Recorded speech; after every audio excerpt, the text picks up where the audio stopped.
Welcome students. I am Dr. Sonu Shiva, Associate Professor, Department of English, Government Jungle College, Bikaner. This session is for BA Second Year English Literature, Paper First. In my previous sessions, I have already talked about Alfred Lord Tennyson as a poet, and I have done 3 stanzas of this poem Lotus Eaters. In this session, I'll be starting from stanza 4. Before that, let's have a look at narrative technique of the poem. Tennyson adopts Spencerian stanza rhyme scheme, which allows 3 different rhymes to alternately appear within the 9 long lines of a single stanza. So what we see in this Lotus Eaters is that Tennyson uses Spencerian stanza.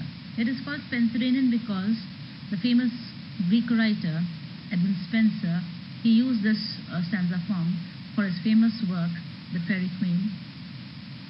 And in this, you see that he allows 3 different rhyme schemes and they alternately appear within these 9 long lines of a single stanza. So each stanza has 9 long lines. There is a regularity and consistency which parallels the peaceful, still aura of the realm described in the first stanza, flows down to second and third stanza. So, poet introduces a peaceful scene and a beautiful landscape of this land of Lotus Eaters, and there is a regularity and consistency because the images are repeated, and this peacefulness, this calmness is repeated through the images from first stanza to the second, and it flows down to the third stanza.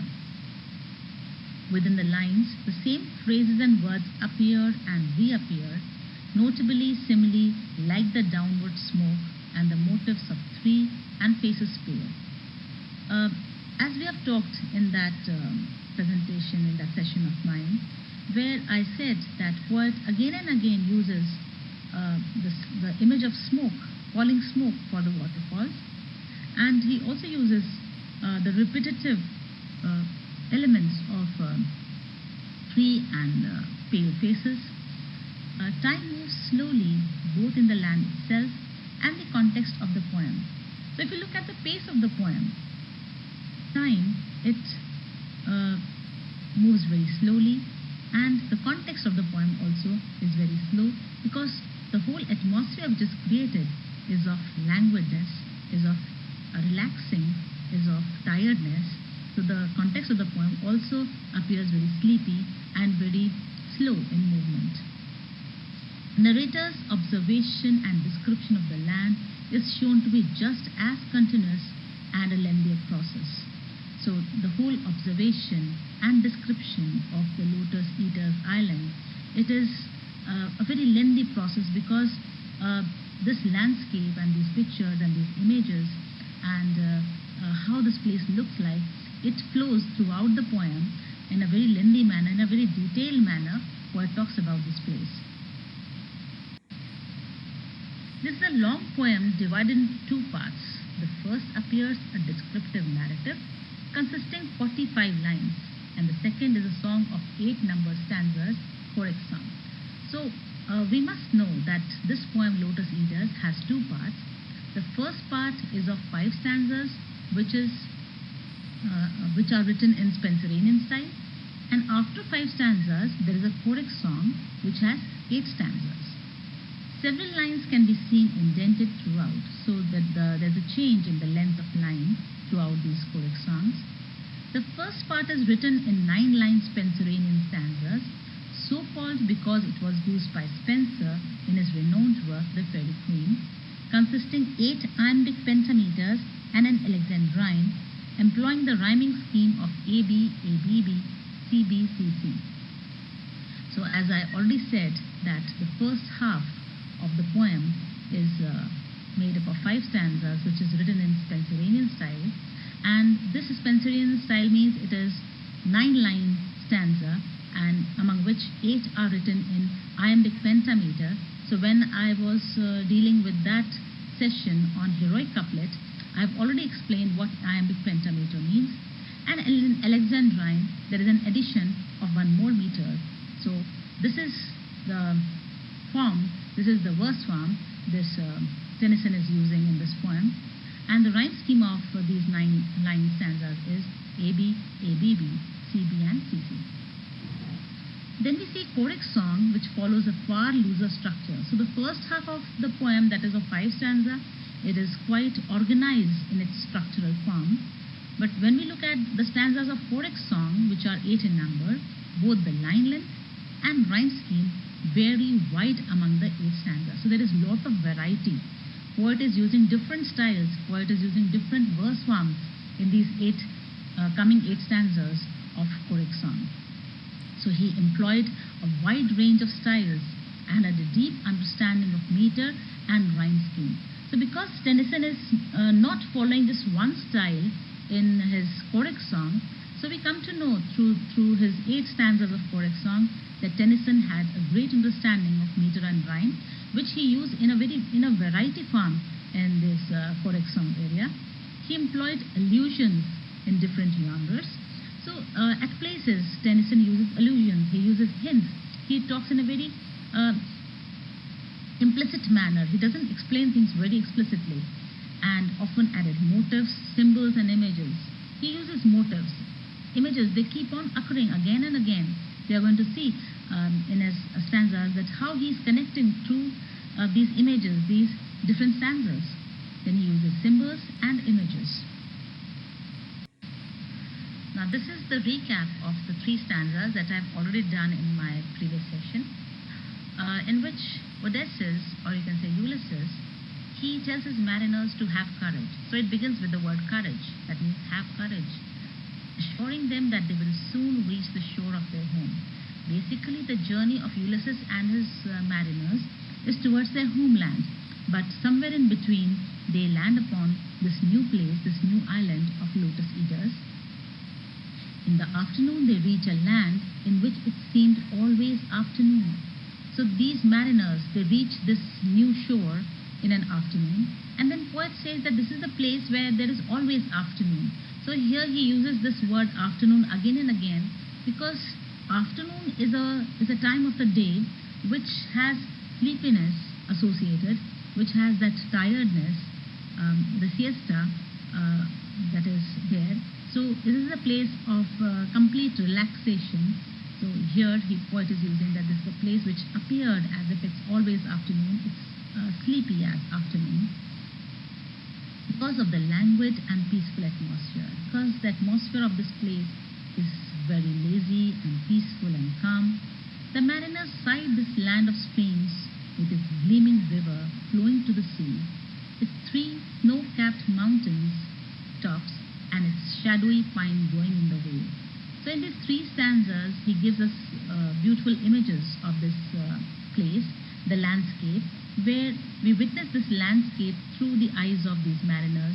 This place is a land of streams, there are rivers that flow, there are waterfalls, there's a shining river flowing into the sea, and then we also have a look at the 3 snow-capped mountain tops and the pine trees which are growing in clusters, and a single pine tree which is growing very tall. So all these images are given, and we are able to see through the eyes of mariners what this place exactly looks like. The mariners are greeted by mild-eyed, melancholy lotus eaters. And then in the end of the 3rd stanza we come to know that these natives of this place, lotus eaters, who are presented as mild-eyed melancholy. Now melancholy here does not denote sadness, rather it is the peace, the calm in their eyes. They come and they greet these mariners, whose dark faces appear pale against the rosy sunset. And then the face of these lotus eaters is shown, who have a dark face, and it looks pale when the sunset light, that is the rosy hue of sunset, gets reflected on their face. So this was the recap of the first 3 stanzas that we did in my previous session. Now let's have a look at it. This is the 4th stanza of the poem. Branches they bore of that enchanted stem, laden with flour and fruit, whereof they gave to each. But whoso did receive of them and taste, to him the gushing of the wave far, far away did seem to moan and rave on alien shores.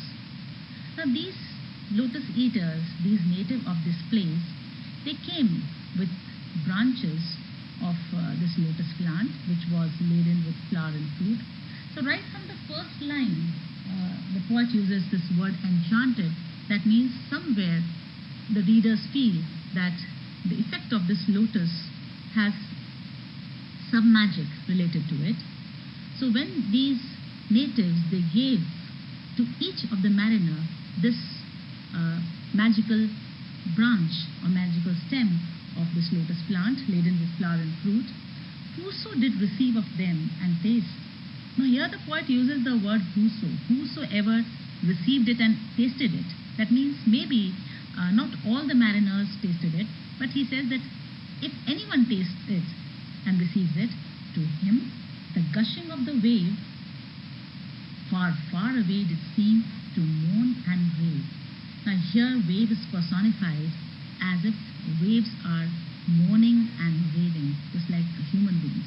Now here moaning and raving also means talk incoherently. So here the moment these mariners, they taste this magical plant of lotus, they have a sort of a disconnect with the ocean, because up till now their life has been about adventure, about voyages and reaching to their homeland. But as they eat this magical plant, the gushing of the wave, the sound of the wave, far, far away it seemed. Now here the word far, far away means that there's a sort of a distancing, there's a sort of a disconnect between them and the waves of the ocean.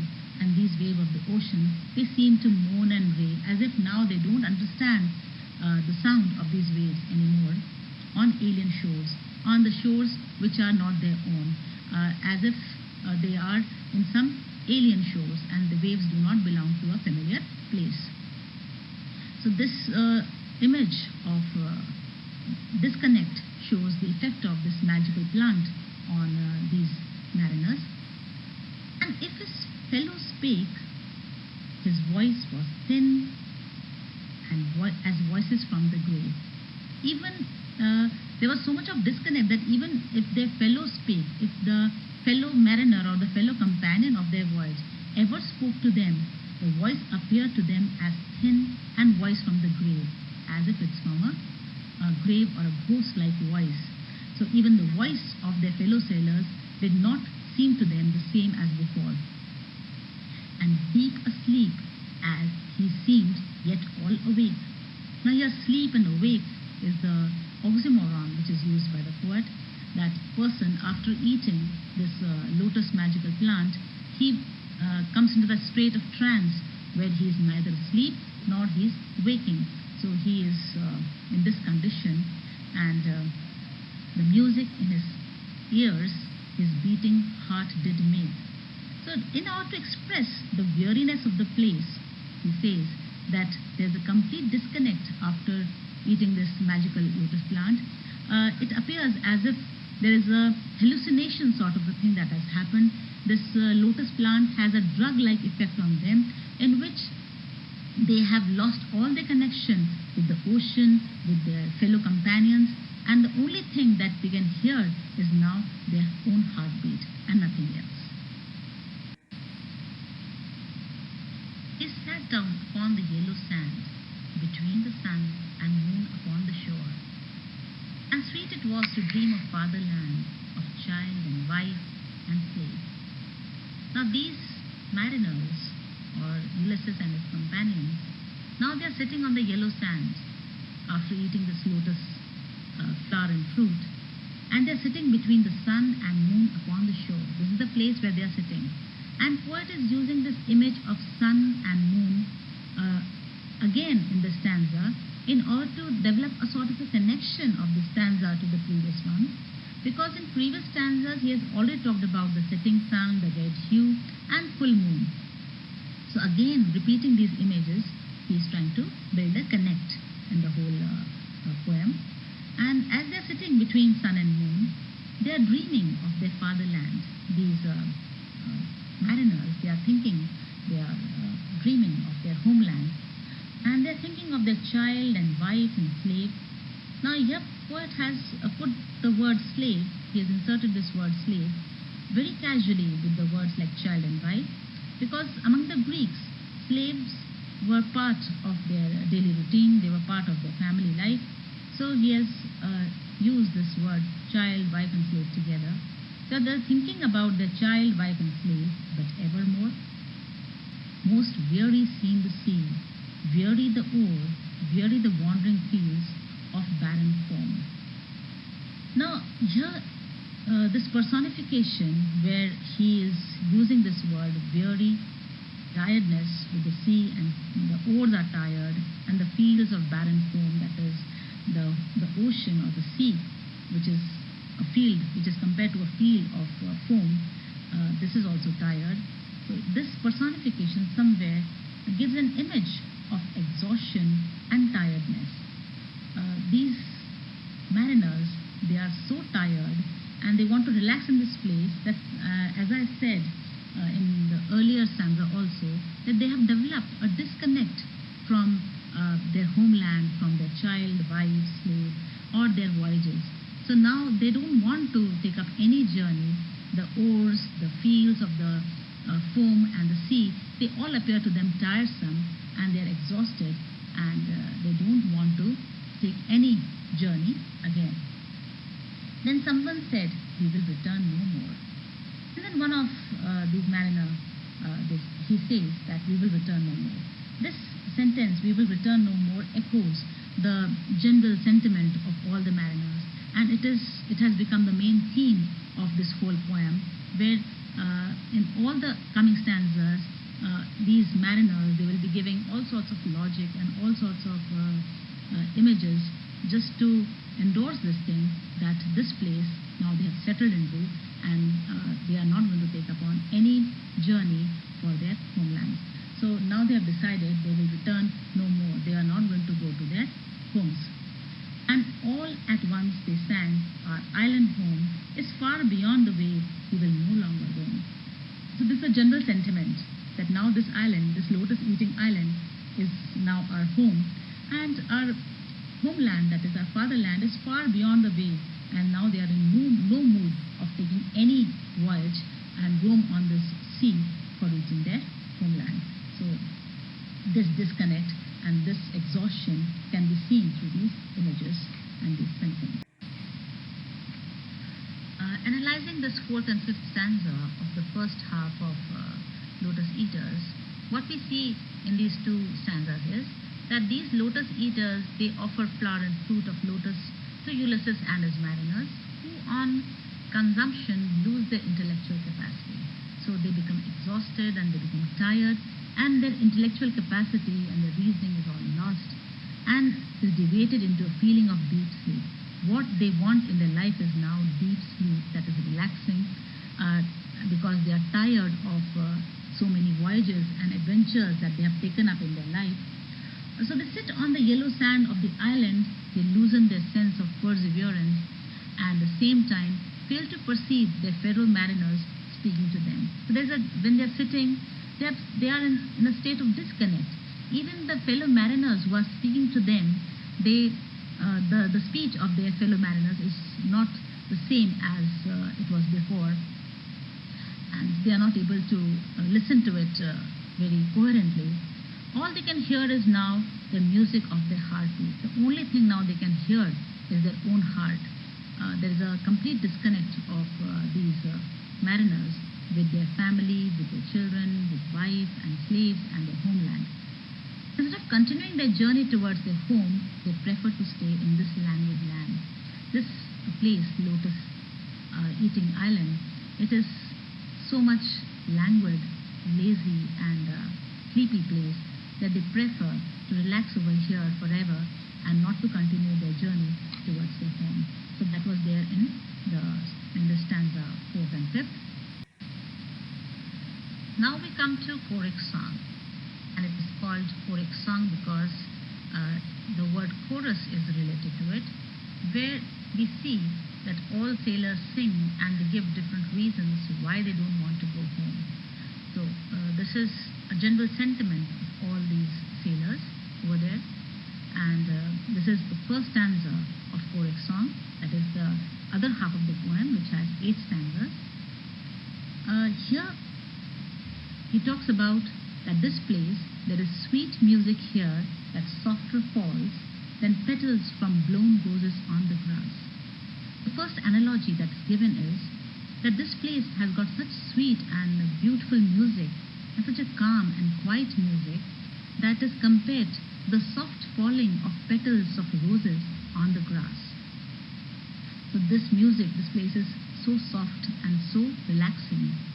And then he gives the soft image of night dews on still waters between walls of shadowy granite in gleaming paths. Here the poet gives the metaphor. He compares the softness and peacefulness of this place to the night dews, the dewdrops that fall on the mountain passes, on the shining mountain passes. And he says that this place is far calm and far peaceful than this falling of dewdrops. Music that gentler on the spirit lies than tired eyelids upon tired eyes. This image gives a sort of a hypnotic effect where a person feels the sleepiness. He says this place has such a beautiful music, such calm and peaceful music, that it affects human spirit, and it is such gentle music, and the image is compared to the gentle falling of eyelids upon our tired eyes. And just as eyes close slowly after getting tired for sleep, in the same manner, this place has that amount of gentleness and sleepiness, and it affects human soul. Music that brings sweet sleep down from the blissful sky.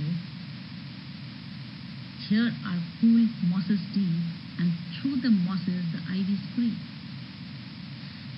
Again, giving that image of sleepiness and creating this atmosphere of sleepiness, he says that this music, this place, this calmness of the place, it brings sweet sleep from the blissful skies. The sleep appears as if it's falling into this place everywhere and making this place drowsy and making this drug-like and creating this drug-like effect. Here are cool mosses deep, and through the mosses the ivies creep.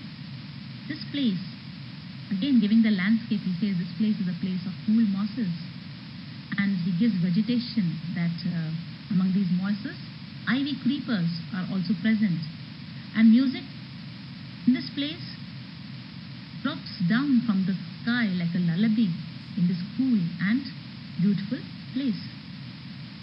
And in the stream the long-leaved flowers weep. The flowers weeping gives us image of weeping willow. And the flowers weeping does not mean that flowers are crying, rather the drooping head of the flowers in form of sleep on the stream, on this rivers, these flowers, they also give the image of sleepiness. And from the craggy ledge the poppy hangs in sleep. From the places in the rocks, poppy flower is also hanging and sleeping. The whole image is of sleepiness. He purposely uses the word poppy because poppy flower is connected to opium, and opium is a drug. So here this effect of drug-like comes when he uses the word poppy hanging in sleep. So this stanza somewhere says that this place is full of that intoxication of sleepiness, and he's comparing the gentleness of this place and the softness of this place to various images from nature. As we analyze this first stanza of Choric Song, there are some images that are very soft and gentle. Poet says there is sweet music here that softer falls than petals from blown roses on the grass. And there is also an image of music that gentler on the spirit lies than tired eyelids upon tired eyes. Such beautiful images of gentleness, of softness, of magical effect is there, that under the effect of this lotus plant, the men of Ithaca find no reason to return to the sea. So these men of Ulysses, they are now in no mood to go back to their homeland. Their duty as sailors now seems too great a demand, and they complain of life's harshness, as if it were unjust that they should work so hard and continually struggle against the elements. They were sailors, they are sailors, and up till now their life has been very harsh. They have taken up so many sea voyages, they have taken up so many struggles up till now in their life, they have fought so many wars, that they feel that now their life requires rest, and they are not going to now face any sort of harshness and won't struggle anymore. So here they find it absolutely justified to stay in this place and relax for the rest of their life, instead of again working hard and taking up those harsh sea voyages and returning their home. We are going to continue with the rest of the poem in my next session. Thanks for now.